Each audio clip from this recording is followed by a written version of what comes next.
जब राखी सावंत का स्वयंवर टीवी पे आता था, हाँ। जब राखी सावंत का स्वयंवर प्रवीण जी टीवी पे आता था, हमारे गांव का हर बूढ़ा चश्मा पोंछ के टीवी का आगू में बैठ जाता था। अच्छा। हमने कहा बाबा इस उम्र में स्वयंवर से का लेना देना। बोले बेटा जब तक सांस है तब तक आस है। ये स्वयंवर में कौन धनुष तोड़ना है, इसमें तो अपना भी चांस है। कॉमेडी के वीडियोस देखने के लिए हमारे चैनल को लाइक और सब्सक्राइब करें।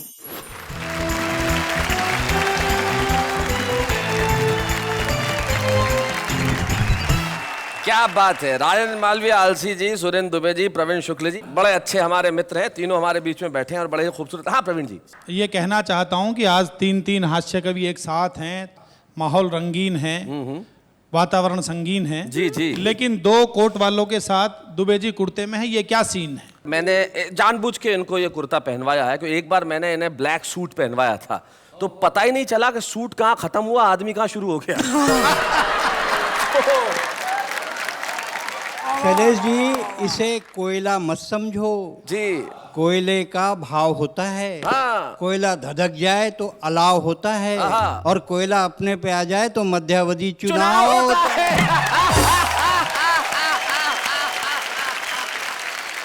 आज आपको पता चल गया होगा कि यहाँ कितने धमाके होने वाले हैं, कितने ठहाके होने वाले हैं और आज आप तालियां बजाते बजाते थक जाएंगे। तो चलिए मैं सबसे पहले उन्हें बुला लेता हूं जिनके बाद में आने की कोई गारंटी नहीं है। आलसी आदमी है। हाँ। आए ना आए, मैं उस महान प्रातः स्मरणीय महान आलसी को बुलाना चाहता हूं जिनका नाम है राजेंद्र मालवीय आलसी। आइए।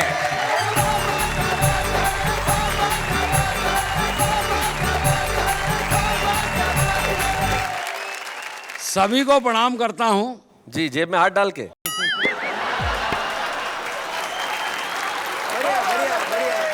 आप सब में और मुझ में फर्क ये है कि आप सब कल्पना भी करते हैं। मैं आलसी आदमी हूं, मैं कल्पना ही करता हूं। क्या बात है भाई, क्या वाह वाह वाह वाह। बहुत बढ़िया। और मैं तो रेलवे में नौकरी करता हूं। वो तो आलस से ही पता चलता है और कोई विभाग आपके लिए हो भी नहीं सकता था। बताइए साहब, हमारी रेल यहाँ से वहां पहुंचा देती है, साहब बोल रहे हैं, बोलो हो ही नहीं सकता। हाँ पहुंचा देती है रेल से। मैं तो एक बार आया इटारसी, एक कार्यक्रम में मुझे याद है, जिस रेल से आया और 7 बजे की ट्रेन 7 बजे पहुंच गई और लोग मालाएं लेके तैयार, पहली बार टाइम पे आई है। गार्ड के पास पहुंचे, गार्ड ने कहा माफ करो, शर्मिंदा मत करो, ये तो कल की थी जो आज आई है। 24 घंटे बाद। मैं तो रेलवे में नौकरी करता, रिजर्वेशन काउंटर पे बैठता हूँ। एक 100 साल का आइटम आया। बोले 7 सितंबर 2017 मेरा रिजर्वेशन कर दो। अच्छा। मैंने कहा काका कहाँ जाओगे? बोले शादी की गोल्डन जुबली है, हरिद्वार जाना है। और मैंने कहा 17 तक टिके रहोगे? और बोले टिके रहे तो ठीक, नहीं तो हरिद्वार तो जाना ही है। वाह वाह राजेंद्र वाह, क्या बात है भाई, क्या गए गुरु। इसलिए अपन कह देते हैं कि अपन विश्व के सबसे बड़े आलसी हैं और काम के नाम पर कुछ करते ही नहीं हैं। यहाँ तो अपन आ भी गए, कई जगह जा ही नहीं पाते। बहुत अच्छे। अभी क्या हुआ शैलेश जी, हमारे गांव में अंतरराष्ट्रीय आलसी अधिवेशन हुआ था। अच्छा।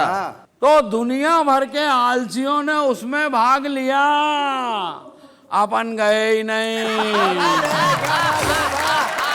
राजन वाह।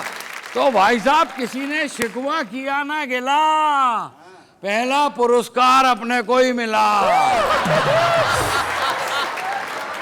समिति ने सोच समझ के निर्णय लिया, पुरस्कार घर ही पहुंचा दिया। तो जो लोग हमें पुरस्कार देने आए वो हमसे बोले कि साहब आप आलसियों पर कुछ बोलें। अच्छा।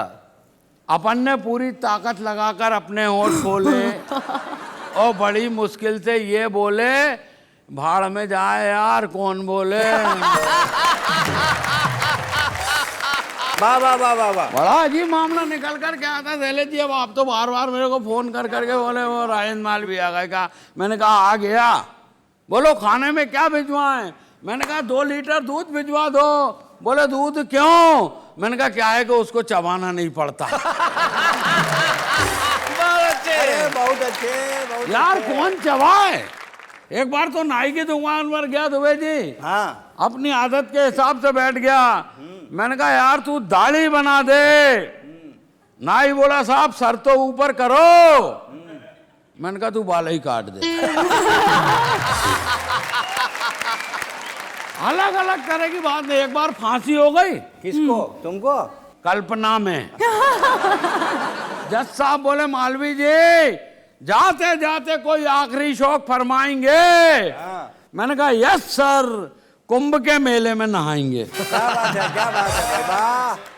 जज साहब बोले यार कुंभ का मेला तो 12 साल के बाद आएगा, इसलिए आपकी फरमाइश हमको बहुत खलती है। मैंने कहा आराम से आने दो, अपने को भी कौन सी जल्दी है। बढ़िया बढ़िया। एक बार तबीयत गड़बड़ हो गई ओहो, सपने में। सपने में मेरा जो कुछ भी होता सपने में ही होता। आलसी।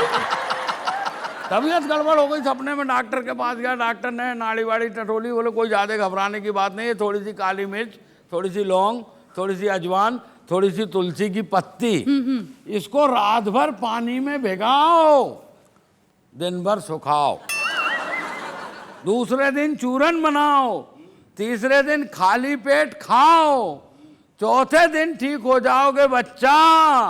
मैंने कहा वैद्य जी इतना काम करने से तो मर जाना ही अच्छा।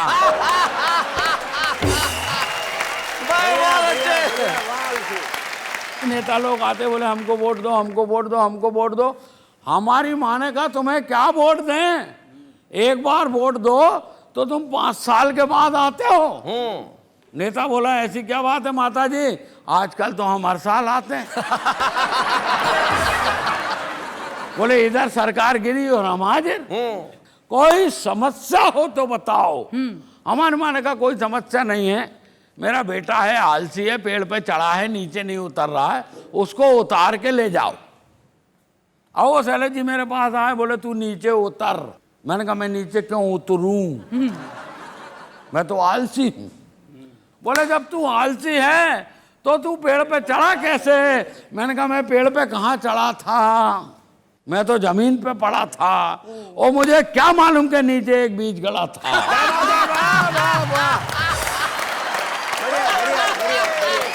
बढ़िया।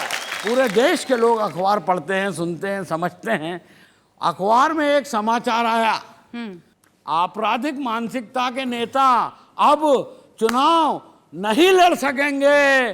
तो 2 नेता बैठ के आपस में बात कर रहे थे, यार क्या जमाना आ गया है, अब शरीफ आदमी चुनाव लड़ेंगे। क्या बात है, वाह वाह वाह वाह, बहुत अच्छे। तो दूसरा नेता बोला तू क्यों घबराता है, शरीफ आदमी सिर्फ चुनाव लड़ेंगे, जीतेंगे थोड़ी। क्या बात है, वाह वाह वाह वाह, सही बहुत बात है। अच्छे। चुनाव हारकर वापस घर जाएंगे रोते रोते। अरे बेवकूफ, अगर आजादी के बाद केवल शरीफ आदमी ही चुनाव जीतते तो आज देश के हालात ऐसे नहीं होते। क्या बात है, वाह वाह वाह वाह, बहुत बढ़िया।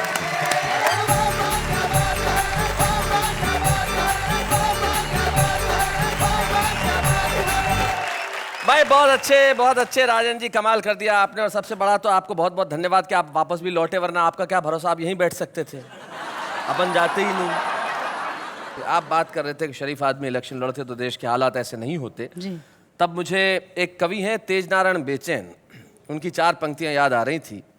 वो कहते हैं कि मंच जब से अर्थदायक हो गए, अर्थदायक यानी जहां पैसा मिलता है, कि मंच जब से अर्थदायक हो गए हैं, तोतले भी गीत गायक हो गए हैं, और राजनैतिक मूल्य कुछ इस कदर गिरे कि जेब कतरे भी विधायक हो गए। क्या बात है शैलेश जी, वाह वाह। लेकिन आपने जो हमारे बीच में और उदासी के बीच में जो दीवार है उसे गिराया और इस कदर हंसाया कि आपके लिए सिर्फ एक ही बात के वाह वाह क्या बात है।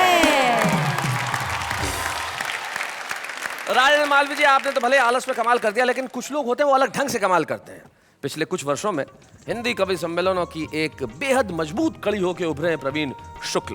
प्रवीण शुक्ल एक ऐसे युवा रचनाकार का नाम है जिसकी कविता में गहराई भी है, जिसकी कविता में सच्चाई भी है, जिसकी कविता में व्यंग की पकड़ भी है और कलम की अकड़ भी है। प्रवीण शुक्ल आ रहे हैं हमारे बीच।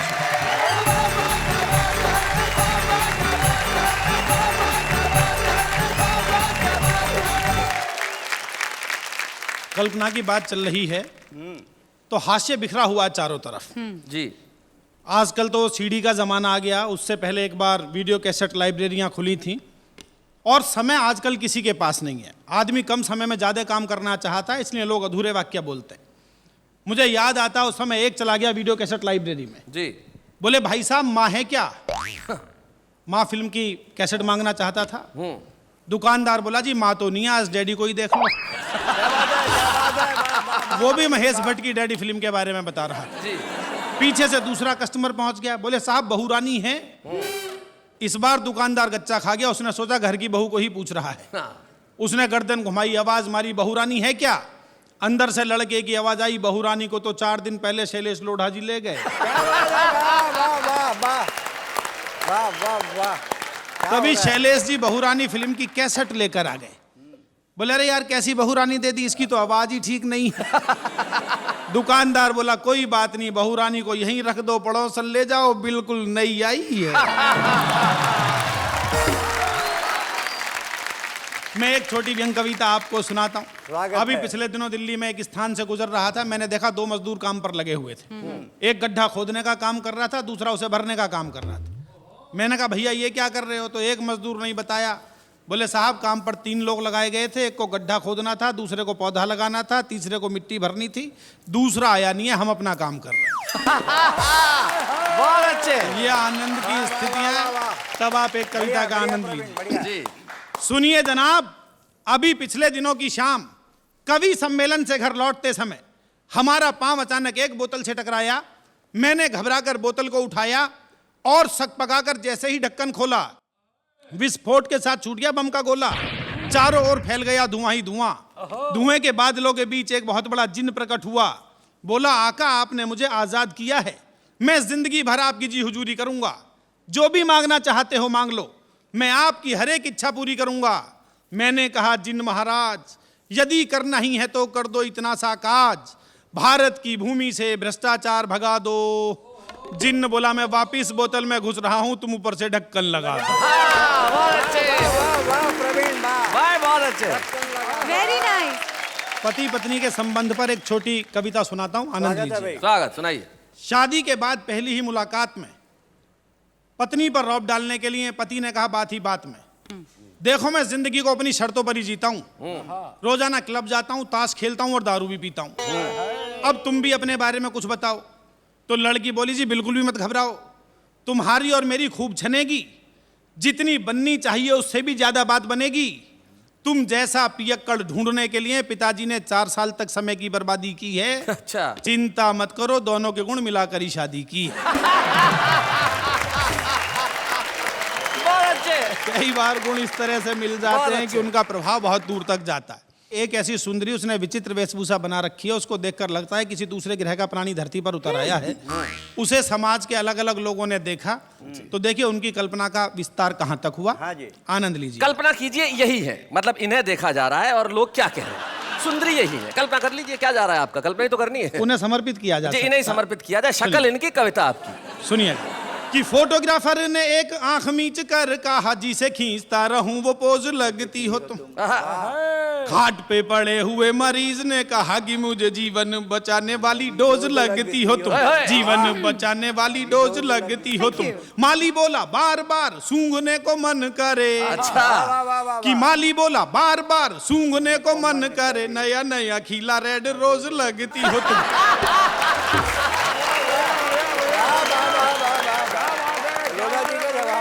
सुंदरी आगे बढ़ी और उसे एक शायर ने देखा कि शायर ने कहा क्यों ना तुम पे गजल कहूँ, शायरी का मुझको शबाब लगती हो तुम।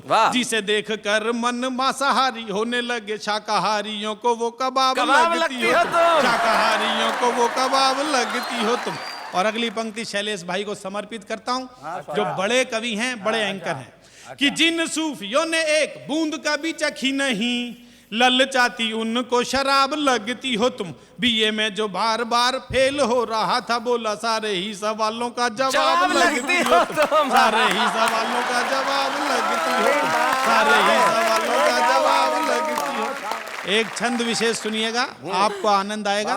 दुबे जी देखिएगा। बिल्कुल स्वागत है। कि शुगर के जितने मरीज मीठा छोड़ चुके, उनको जरूरी नमकीन लगती हो तुम। डायबिटीज घट जाए तो और ज्यादा खतरनाक हो जाती है। कि शुगर के जितने मरीज मीठा छोड़ चुके, उनको जरूरी नमकीन लगती हो तुम। लाखों अखियों में काले काले मेघ गिरते हैं, जब भी जरा सी गमगीन लगती हो तुम। जब भी जरा सी गमगीन लगती हो तुम। प्रॉपर्टी डीलर हड़पने को आतुर हैं, कि प्रॉपर्टी डीलर हड़पने को आतुर हैं, लफड़ेगी उनको जमीन लगती हो तुम।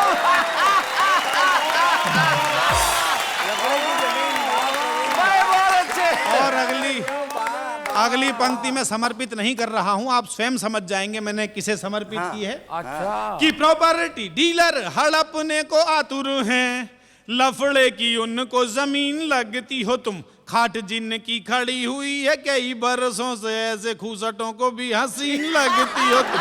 ऐसे खूसटों को भी हसीन लगती हो तुम। ऐसे खूसटों को भी हसीन। कल्पना का विस्तार देखिए कि कवि कहां तक सोचता है। हाँ भाई स्वागत है। कि तुम्हें देखते ही मन नाचने को करता है, मन का मयूर बोला घन लगती हो। वाह वाह वाह। घन मतलब बादल। बादल, आप जानते हैं कि बादलों को देखकर मोर का नाचने का मन करता है। कि तुम्हें देखते ही मन नाचने को करता है, मन का मयूर बोला घन लगती हो तुम। जिसके समीप आके शीतलता मिलती है, सर्पों को चंदन का वन लगती हो तुम। सर्पों को चंदन का वन लगती हो तुम। परेशान जिसे आए कर वाले करते हैं, कि परेशान जिसे आए कर वाले करते हैं, उसे एक नंबर का धन लगती हो तुम। नेता बोला मार दूंगा सबको तुम्हारे लिए, मुझको तो संसद भवन लगती हो। मुझको तो संसद भवन लगती हो। मुझको तो संसद भवन लगती हो। मुझको तो भाई क्या बात है भाई, वाह वाह वाह। बहुत अच्छा।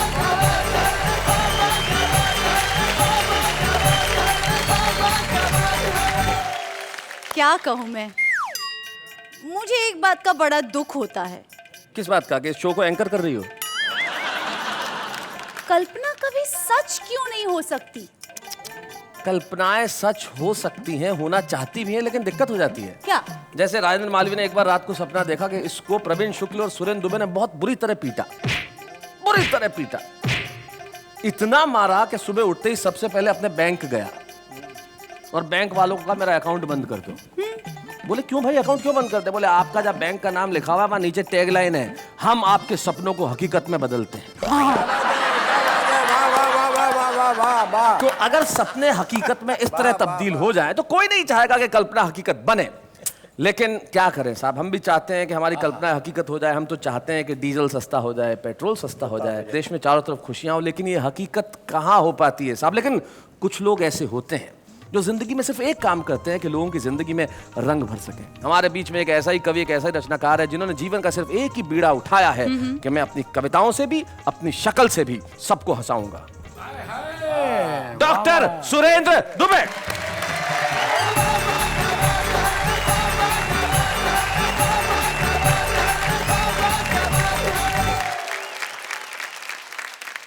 सुरेंद्र दुबे जी, आप उठ के वहां से यहां तक आए तो ऐसा महसूस हुआ जैसे स्विस बैंक से काला धन भारत वापस लौट आया। क्या बात है, क्या बात है।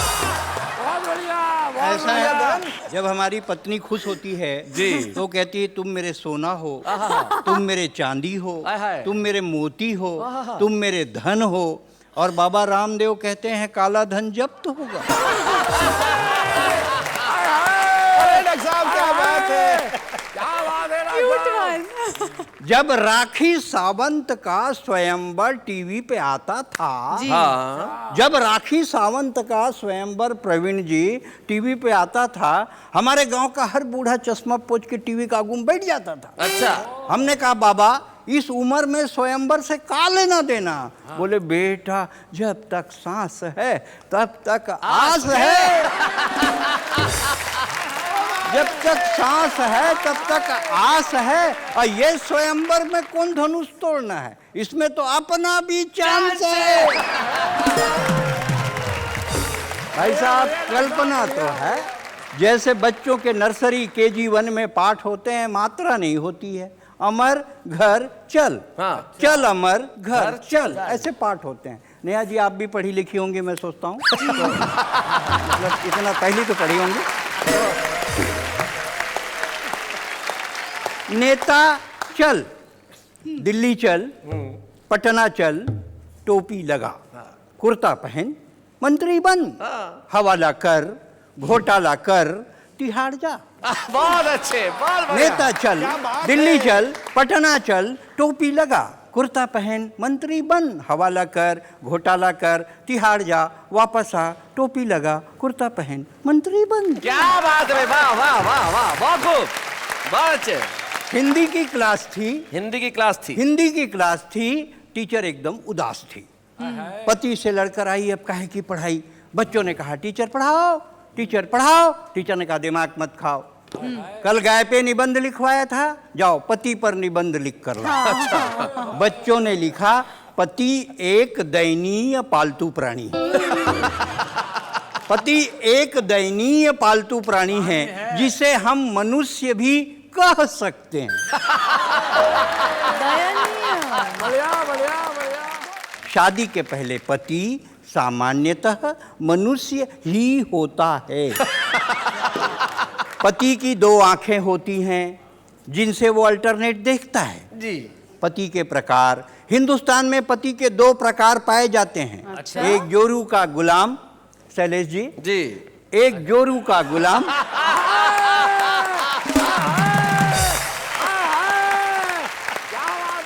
एक जोरू का गुलाम, दूसरा जोरू का बादशाह। जोरू का गुलाम ये सस्ती, सुंदर और टिकाऊ नस्ल है।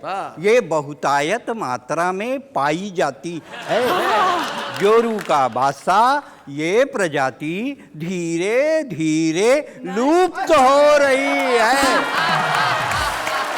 क्या बात है भाई साहब, क्या कहने हैं। जितने लोग बैठे हैं दिन में एक डायलॉग 20 बार बोलते हैं, टाइम नहीं है। पूरा हिंदुस्तान कहता है टाइम नहीं है, और हमारी आबादी 121 करोड़ हो गई। टाइम नहीं है तो इतनी, तो टाइम मिल जाए तो कितनी।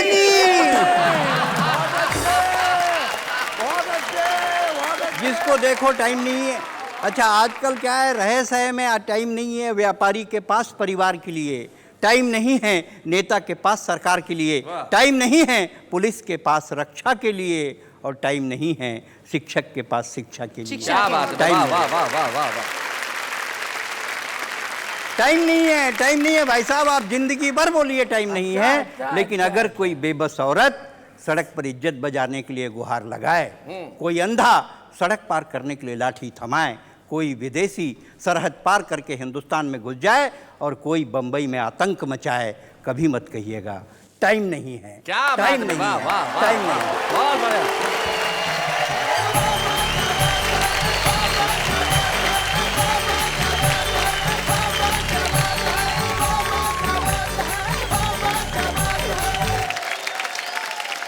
भाई यहाँ तालियां हैं, ठहाके हैं और खुशियों की बरसात है, क्योंकि ये वाह वाह क्या बात है। जिंदगी में कई चीजें होती हैं। जैसे मित्रों, सुरेंद्र जी, हुआ यूं कि एक बार एक नेताजी गांव के स्कूल का दौरा करने चले गए, तो वहाँ बच्चों से पूछा कोई प्रॉब्लम तो नहीं है। बोले सर कोई वैसे तो कोई खास प्रॉब्लम नहीं है, पर 6 महीने से कोई टीचर ही नहीं है, हम तो यूं ही बैठे हुए हैं। तो नेताजी बड़े आश्चर्य में बोले फिर ये स्कूल चल कैसे रहा है? बोले वैसे ही जैसे देश चल रहा है। वाह वाह वाह। तो हमारा देश भी भगवान भरोसे चलता है, और कल्पनाओं में तो आदमी भगवान के भरोसे नहीं खुद के भरोसे रहता है, क्योंकि जो जैसा चाहता है वैसा सोचता है, वैसी कल्पना करता है। चलिए फिर मैं भी आपके लिए कल्पना करती हूँ। मेरे लिए थैंक यू सो मच। मत करना प्लीज। नहीं, पर कर दी ऑलरेडी, बस बताना बाकी है। बताओ। हाँ, शैलेश जी सोचिए, कल्पना बड़ी सिंपल सी है। सोचिए कि आप अगर प्रधानमंत्री बन जाओ तो मैं 3 दिन में गरीबी मिटा दूंगा, सारी चीजों के दाम आधे कर दूंगा, और जितनी भी एजुकेशन है सब फ्री, और जितने लोगों को काम नहीं सबको नौकरी पे लगा दूंगा। एक मिनट, आप ये सब करेंगे कैसे? वैसे ही जैसे कल्पना में तुमने प्रधानमंत्री बनाया, कल्पना में ये भी कर लूंगा। लेकिन हम दोनों यहाँ पे अपनी कल्पनाओं का बखान करने के लिए नहीं खड़े भाई, दूसरे लोगों को भी उनकी कल्पना का मौका देना चाहिए कि नहीं देना चाहिए? तो जरा देखते हैं दूसरे लोग कैसी कल्पना करते हैं। हाँ हाँ, अचार के बिना फीके हैं पराठे, खा ले बेटा खा ले, वरना बीबी दिखाएगी कराटे।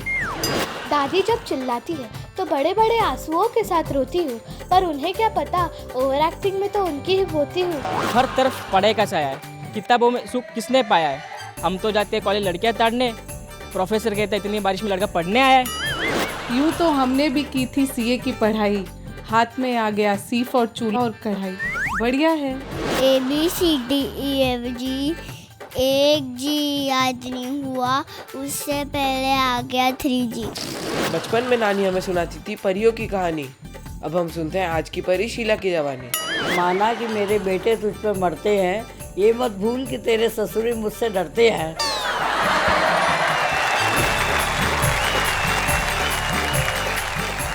तो ये थी आम आदमी की भाषा, जो अलंकारों में नहीं पड़ता, जो लफ्जों की बनावट में नहीं उलझता, जैसा सोचता है वैसा कहता है। तो भाई आम आदमी के लिए एक बार जोरदार तालियां। क्या बात, बढ़िया बढ़िया बढ़िया, वाह वाह वाह वाह वाह। शैलेश जी, वहाँ से भी कोई कुछ कहना चाहता है? कौन? सर मैं भी एक आम इंसान हूँ, मैं अपनी एक कविता सुनाना चाहता हूँ। ओहो, आम इंसान का कुछ नाम है? विपिन हीरो। ओहो, पर मैं अपनी कविता गाकर सुनाना चाहता हूँ। वो तो सब ठीक है, पर आम इंसान हीरो? वैसे असली हीरो तो इस देश का आम इंसान ही है। तो आइए हम इस देश के असली हीरो से कविता सुने। आइए भाई विपिन हीरो, आइए जरा।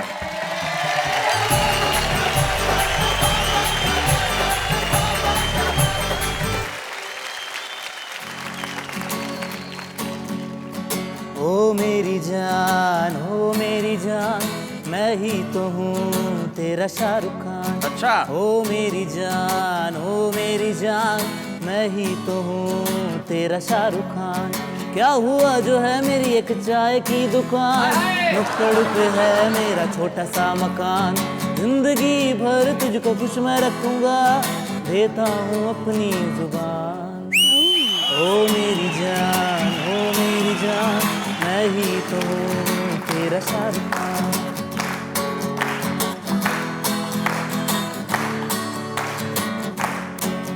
हाँ सुबह जल्दी उठ के मैं तेरे लिए चाय बनाऊंगा। क्या बात है?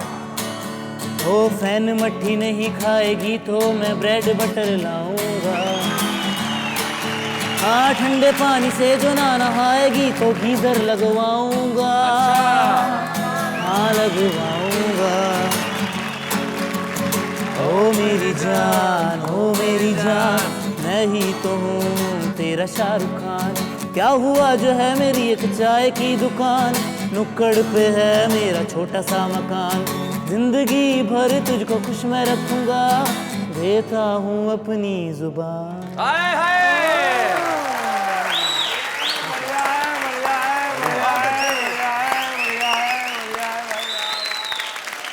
हमारा एक दोस्त ने एक बहुत बढ़िया बात बताई। एक आदमी चाय की दुकान चलाता था और वो भी शायर। बोले हम यादों की चादर तानते रह गए, वो रामलाल के साथ भाग गई, हम चाय छानते रह गए। तो ये जो आशिकी है ये कमाल की है।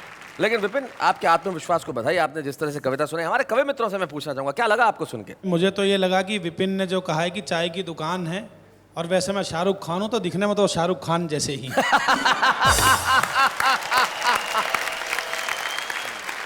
Thank you so much Vipin. आपने यहाँ आके सबसे पहले तो मैं आपको बधाई देना चाहूँगा। ज़िंदगी के अंदर जो ये लोग जो हैं वो बड़े इनहिबिशंस रखते हैं, और जैसे हिंदी में कहा जाए तो पूर्वाग्रह रखते हैं। आपने सारे पूर्वाग्रहों से मुक्त होकर ये कहा कि सर मुझे कविता सुनानी है। कविता के लिए भाव, कविता के लिए आदर, कविता के लिए अनुराग, आपके लिए सिर्फ तालियां और सिर्फ 4 लफ्ज। वाह वाह, क्या बात है। Thank you so much.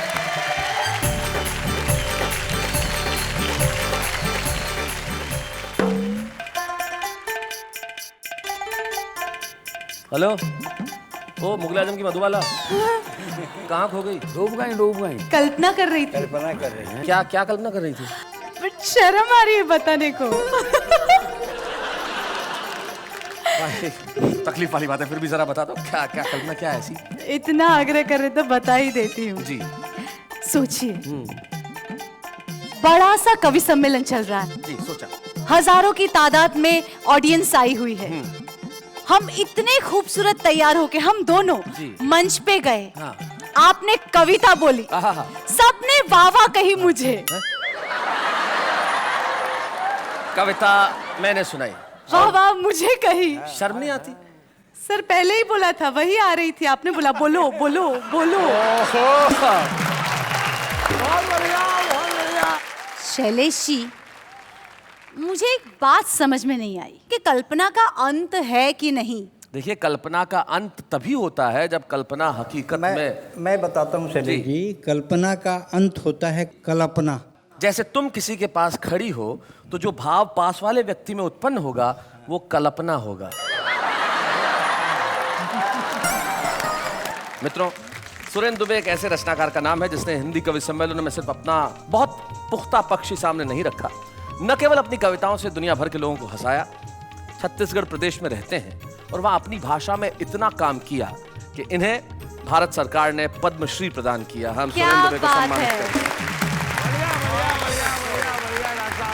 तो जिसे देश का इतना बड़ा अलंकरण दिया गया हो पद्मश्री, उसके आगे तो सारे अलंकरण फीके हैं। अच्छा।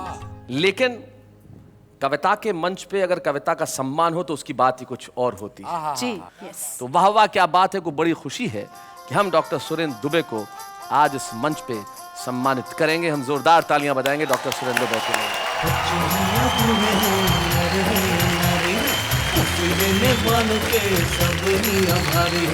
सबको हंसाने वाले सबके साथ हैं, बाबा क्या बात है, बाबा क्या बात है। तो कोई व्यक्ति तब तक सफल नहीं होता जब तक उसके पीछे कोई महिला न हो। और आपके पीछे तो दो महिलाएं हैं। दूसरी कौन सी? वो नहीं बताता, यहाँ मरना थोड़ी है। लेकिन हम जानते हैं डॉक्टर सुरेंद्र दुबे को आज हमने सम्मानित किया है तो इनकी सफलता के पीछे इनकी अर्धांगिनी, इनकी जीवन संगिनी, इनकी पत्नी का हाथ है। रायपुर छत्तीसगढ़ से हमारे बीच में आ रही हैं श्रीमती शशि दुबे। आइए।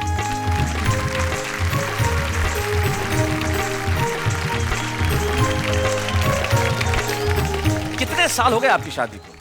हमारी शादी को 30 साल हो गए। 30 साल हो गए, क्या बात है। कैसे हुई थी शादी, अरेंज मैरिज या लव मैरिज? Love marriage. देखो, इसमें दो आश्चर्य हैं। एक तो 30 साल पहले लव मैरिज और दूसरी लव मैरिज इनसे। भाई ये कैसे हुआ? दरअसल शैलेश जी, मुझे कविताओं से प्यार था। हाँ। इसलिए दुबे जी से प्यार था। हाय हाय हाय हाय, क्या बात है। तो दुबे जी आपको वाह वाह वाह वाह वाह वाह वाह वाह वाह वाह। लव मैरिज और अरेंज मैरिज में आपको क्या फर्क लगता है? अरेंज मैरिज का मतलब होता है कि आप कहीं जा रहे हों और अचानक आपको सांप काट ले। ओह। किंतु लव मैरिज का मतलब होता है सांप के आगे बीन बजाना और नाचना, ले मुझे काट, ले मुझे काट, ले मुझे काट।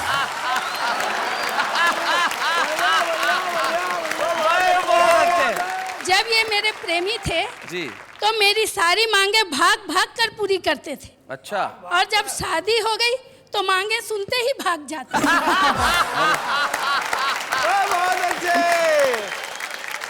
एक बात मैं कह दूं शैलेश जी। जी जी कहिए। बेटी, बहू, पत्नी, प्रेमिका, लड़की के बहुत सारे रूप होते हैं जीवन में, पर फली फूली टहनियाँ जड़ों की तरफ मुड़ी रहती हैं। बेटियां कहीं भी रहें, माँ बाप से जुड़ी रहती हैं। वाह वाह वाह वाह वाह वाह वाह वाह वाह। तो ये था कल्पनाओं से भरा हुआ एक ऐसा शानदार काल्पनिक सफर जिसमें हमने सिर्फ हंसी की बात ही नहीं की, मुस्कुराहट ही नहीं बांटी, बल्कि जिंदगी की कल्पनाओं को हकीकत में बदलते भी देखा। कल्पना जिंदगी में किसी भी रूप में हो सकती है, इसलिए एक शायर के 2 शेर मुझे याद आते हैं जो मैं जाते जाते कहना चाहता हूँ। वो कहते हैं कि खुशबू हूँ, मेरे नाम को फूलों में बांट दो, जहनों में बांट दो, मुझे जिस्मों में बांट दो। मैं ख्वाब हूँ, ख्याल हूँ, शबनम हूँ, रंग हूँ, मैं खिलखिलाऊंगा, मुझे लफ्जों में बांट दो। क्या बात है। अगले शनिवार की रात 10 बजे ऐसे ही सफर पे हम मिलेंगे जिसका नाम है वाह वाह क्या बात है।